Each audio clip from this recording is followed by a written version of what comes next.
Welcome back to the Global Business Report here on Rise News. City leaders have been presented with a once-in-a-generation opportunity to invest in infrastructure, clean energy, and advanced manufacturing. In the ongoing Africa Investment Forum, a panel which involved the Governor of Lagos State, Babajide Sanwo-Olu, looked at the prospects of these as the investments are expected to generate nearly 3 million jobs each year over the next decade. This, of course, is what they're calling a tremendous opportunity to diversify infrastructure workforce in cities. Through strategic investments in workforce development, local leaders have an opportunity to make a difference in a short amount of time. Part of the things that you would see with a city of the size of Lagos is also ability to be able to resist shock. The COVID-19 was also another example for us where, as large as we were faced with half of the entire, countrywide pandemic. We were the heart of COVID-19 issues in our country, and we were also able to rise up, and save life. And we're able to indeed respond very, very adequately and be able to put, our strengths together.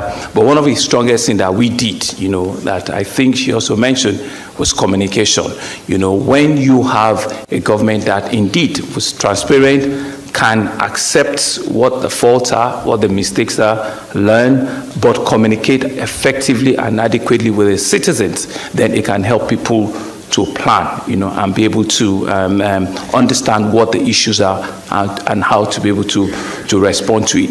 So the challenge that we see in Lagos with its growth trajectory are self-inflicted, because each time we do big things, great things, what it does, it just sucks in a lot more people, from different parts of the country. It's no news that it's a tiny little spot. Lagos is less than 0.4% of the size of our country. Lagos, indeed, is, like you said, is the biggest black city in the world, and it's growing, at about 3.5%. Lagos is also surrounded by water, which makes it also has its own advantage and disadvantages. But indeed, what we see is to be able to harness the potential and the power of Lagos. Whilst we don't have a border post to restrict people from coming in, we need to continue to plan, and see that all of our facilities might be stretched. So we need to be able to double, those plans. And we've seen that, come up very, very well in the last 4 to 5 years. A simple example is even the cover page of our program here today, which is showing, the skyline of Lagos. I don't know, if people know what the skyline is now. I cannot project a picture.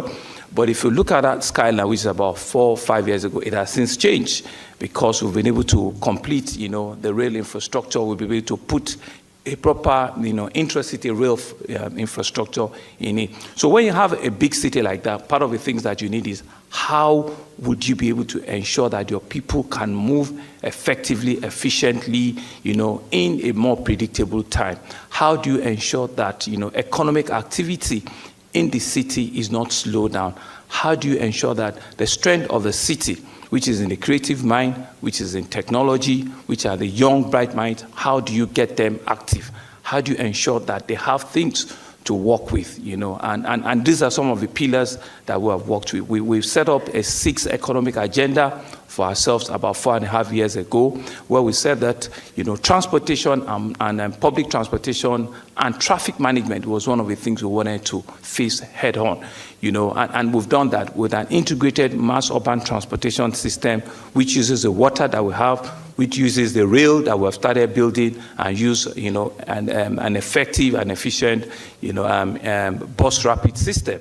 So that is ongoing in Lagos to date now. Like where you have a Cowrie card, we have what we call a Cowrie card, which is designed by 28, 29-year-old young Lagosians that has issued over 4 million cards, like an Oyster card, you can use it on the rail, you can use it on the waterways, you can use it on bus transport, you can actually use it also on taxis, So that in itself, enhance, technology as, a strong enabler for us. But more importantly, it's making the city a lot more functional.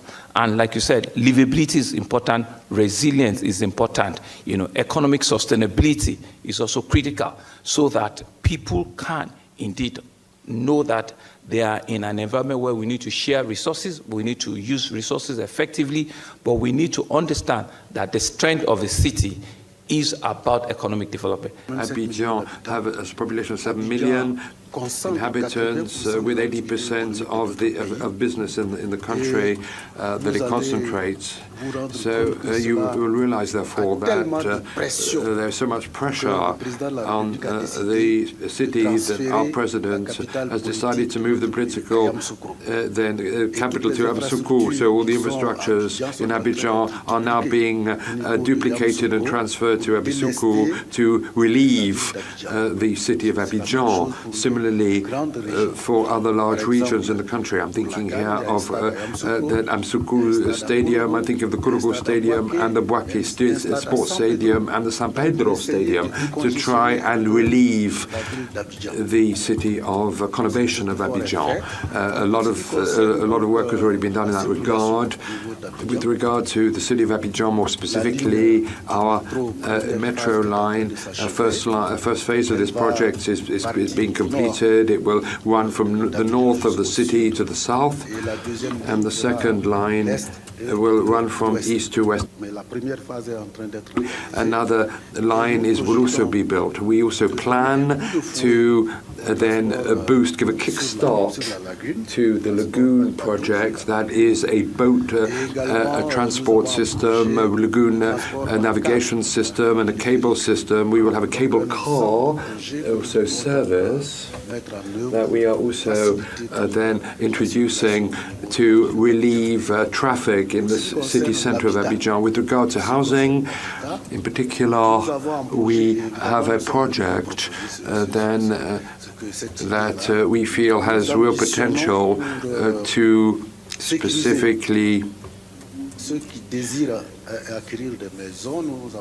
provide the resources to enable different people who wish to buy their own houses, to provide land, to build houses, to enable people to own their properties, their houses, their homes.